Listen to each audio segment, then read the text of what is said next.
Yes, takwimu za mwisho za Wizara ya Afya za mwaka 2024 kuhusu ugonjwa wa pressure zinasema kati ya watu watano, mmoja kati ya hao watano anakuwa na changamoto ya msukumo wa juu wa damu kwa kujua au kwa kutokujua.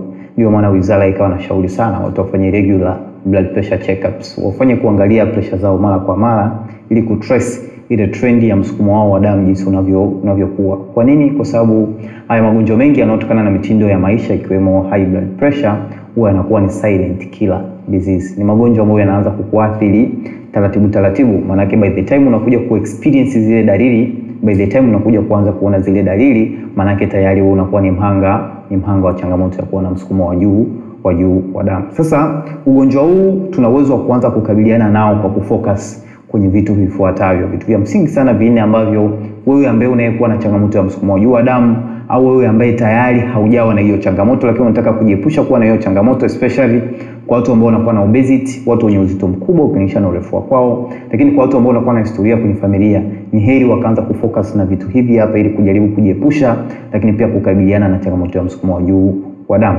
Kitu cha kwanza ni stress reduction, kupunguza vile viwango vya stress ambavyo tunakuwa tuko navyo, si ndio? Kwa kujitahidi kurelax tunapokutana na stressful situation au mazingira ambayo yanatulazimu kuwa na stress. Either unaenda vacation, unapunguza stress, unainteract na watu, unapunguza stress, kwa sababu stress by itself, stress yenyewe tu inaweza kumpelekea mtu kuwa na changamoto ya msukumo wa juu wa damu. Lakini ya pili ni salt reduction, kupunguza vile viwango vya chumvi ambavyo tunavitumia kila siku.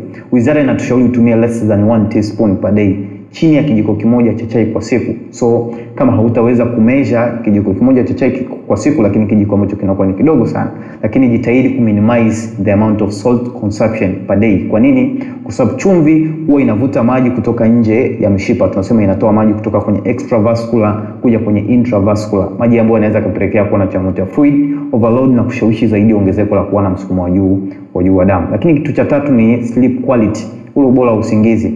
Tunashauriwa tulale at least masaa 7 mpaka 8 kwa siku. Kwa nini? Tupate usingizi wa kutosha, kwa sababu unapokuwa unalala kwa maana ya kupata usingizi wa kutosha, kinachotokea ni mwili unaupa nafasi ya kujijenga, kujiandaa kwa ajili ya siku nyingine tena, hivyo kurahisisha zaidi hata kwenye utendaji kazi mzuri wa hii mifumo ya damu. Lakini cha 4 ni kupunguza ulaji wa fast food pamoja na cholesterol, vyakula ambavyo vinakuwa na viwango vikubwa vya mafuta, kwa sababu kwa pamoja huwa vinachangia kwa kiasi fulani kwenye kuharibu zile kuta za mishipa ya damu na kuchangia kwa kiasi fulani kwenye kuongeza ule uzito wa damu ambao unaweza kupelekea moyo kuhitajika kutumia msukumo wa juu wa damu kuhakikisha ile perfusion ya damu au perfusion ya ile usambazwaji wa ile damu kwenye viungo unakuwa ni mzuri na damu inafika kwenye viungo ya kutosha kabisa. Lakini mwisho tunashauri mtu ambaye tayari unakuwa na changamoto ya pressure pamoja na magonjwa mengine yanayohusiana na mfumo wa damu kama angina pectoralis. Tunasema angina pectoralis huwa ni central chest pain ambayo maumivu yake yanakuwa na radiate to the left shoulder. Lakini pia tunashauri kwa watu ambao wanakuwa na changamoto ya magonjwa ya msukumo wa juu wa damu pamoja na magonjwa ambayo yanahusiana na mfumo wa damu kama angina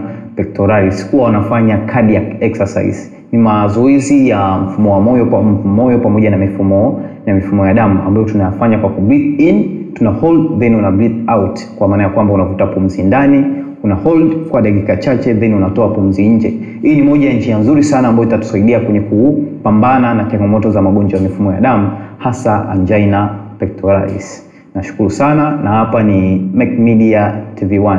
Asante.